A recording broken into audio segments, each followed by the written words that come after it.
Lisa, my wife of several years, had always seemed strong-willed and fiercely independent. At first, I admired that. But recently, her independence revealed itself as a cover for infidelity. It started when I discovered emails, intimate, detailed love letters she'd been writing to other men. These weren't just isolated mistakes, they stretched back to the second year of our marriage. Seeing those words felt like a punch in the gut. Terms like "your touch" and "last night" jumped off the screen, piercing through years of trust one thought we had built. Even more devastating were the timestamps, proof that this betrayal had started when we were practically newlyweds. It was like discovering a shiny new car had been leaking premium oil since the day it left the lot. The irony. Lisa and I had been talking about starting a family. The discovery threw me into an emotional blender. I wanted kids, but not under these circumstances. The nagging question of whether Lisa was still cheating haunted me. Then, I started noticing things, absences that didn't add up, whispered phone calls, and the faint scent of cologne that wasn't mine. I needed answers. My suspicions led me to hire a private investigator. What I uncovered was worse than I could have imagined. Lisa wasn't just seeing one man. She was juggling two, a muscled gym regular and a manager from Dunkin' Donuts. One was ripped like a superhero, the other smelled of glazed sugar and desperation. Just when I thought I couldn't feel more betrayed, Lisa dropped the news. She was pregnant. I had no idea whether the baby was mine or one of her boyfriend's.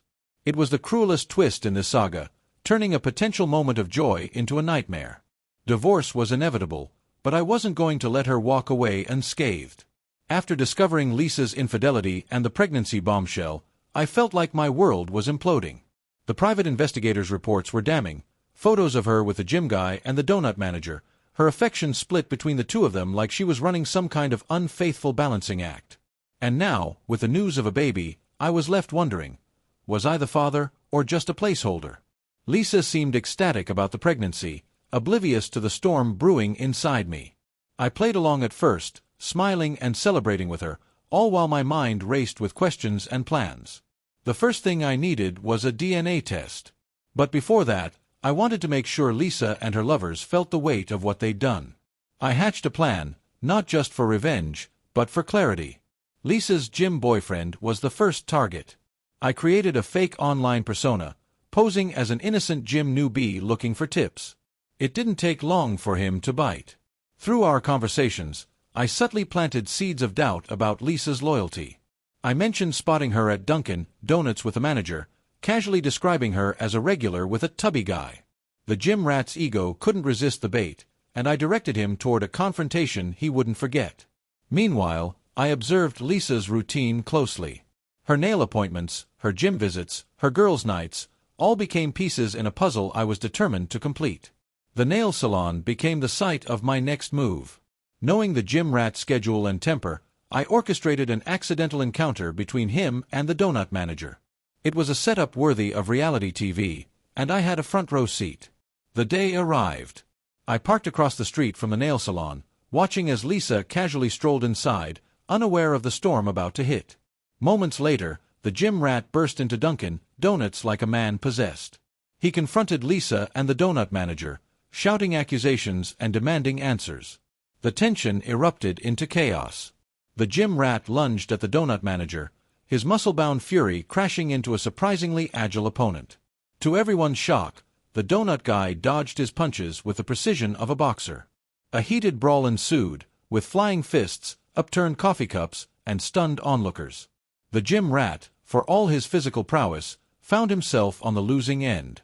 The donut manager landed a final, decisive punch that left the gym rat sprawled across the floor. Lisa, caught in the middle of the debacle, looked like a deer in headlights. Her face paled as the reality of her tangled web began to unravel. That's when I stepped into the fray. "I want a DNA test and a divorce," I said, my voice calm but firm.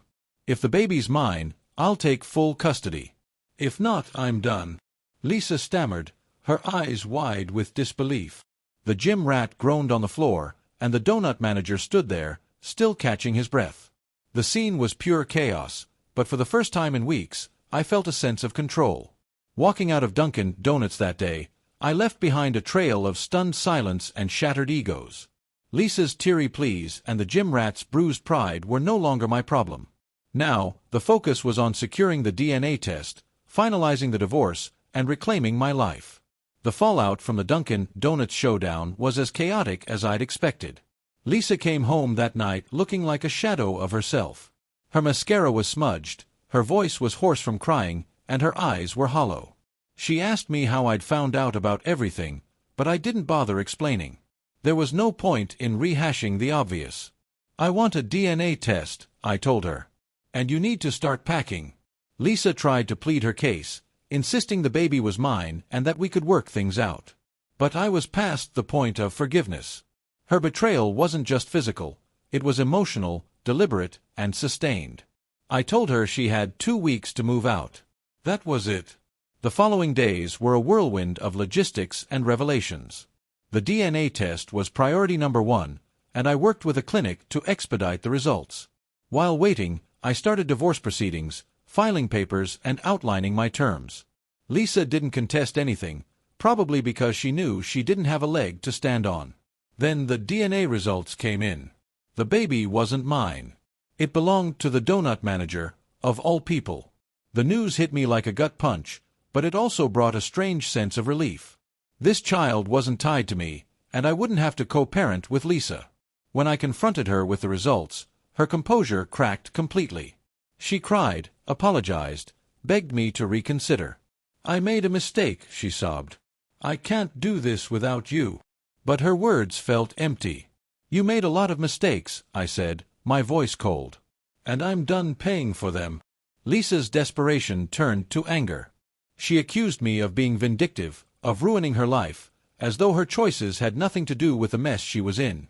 But I wasn't about to let her guilt trip me. I told her to focus on her new reality, a life with her donut manager boyfriend and their future child. The divorce proceedings moved quickly, much to my surprise. Lisa didn't ask for alimony or any financial support, likely out of guilt or shame. Once the papers were signed, I felt a weight lift off my shoulders. It wasn't happiness, exactly, but it was freedom. Meanwhile, I worked on rebuilding my life. I packed up my belongings and moved closer to my hometown, away from the drama and memories of my old life. It wasn't easy to leave behind the life I thought I was building, but it was necessary. Once the dust settled, I found myself in a strange kind of peace. The chaos of the last few months was finally behind me. The divorce was finalized without much resistance from Lisa, and she moved out shortly after. I didn't ask where she went, and I didn't care. All I knew was that I was free. The DNA test confirmed that the child wasn't mine, and while it stung to think about the life I'd imagined with a family, it was better this way. The baby would be someone else's responsibility, likely the donut manager's. From what little I heard through mutual friends, Lisa started seeing him seriously after the divorce. Maybe they deserved each other. I moved closer to my hometown, trading the chaos of city life for the quiet of the suburbs. My parents were thrilled to have me nearby, and my nieces and nephews were ecstatic about seeing their cool uncle more often. It was the kind of simple, grounding environment I needed to heal. The first few weeks were strange. I was used to being consumed by anger and suspicion, but now that the storm was over, I had space to breathe. Therapy helped me sort through the lingering bitterness and grief. My therapist reminded me that moving on wasn't about forgetting, it was about building a life beyond the pain. I started picking up hobbies I had long abandoned. I dusted off my old guitar and started strumming again, the music offering a welcome distraction. I even began writing, something I'd always wanted to do but never found the time for. As for relationships, I wasn't in a hurry to jump back in. Trust felt like a fragile thing, and I wasn't ready to put it in someone else's hands just yet. But I wasn't bitter about love, either. If anything, this experience taught me the importance of honesty and respect. One day, I'd find someone who valued those things as much as I did. Looking back, I don't regret how I handled things. Confronting Lisa and her lovers was messy, but it gave me closure. The revenge wasn't just about making her feel the weight of her choices. It was about reclaiming my power in a situation where I'd felt utterly helpless. Now, I'm focused on the future. Life isn't perfect, but it's mine, and for the first time in a long while, I feel like I'm in control of it. The quiet Sundays, the hobbies, the small but meaningful moments with family, They're all steps toward the life I want to build. Lisa is just a chapter in my story now, one filled with lessons I'll carry forward. The anger has faded, replaced by a quiet determination to live better, love wiser, and never settle for anything less than mutual respect. If this story resonated with you, let us know your thoughts in the comments below. Don't forget to like and subscribe for more stories like this. And always, take care of yourself, you deserve it.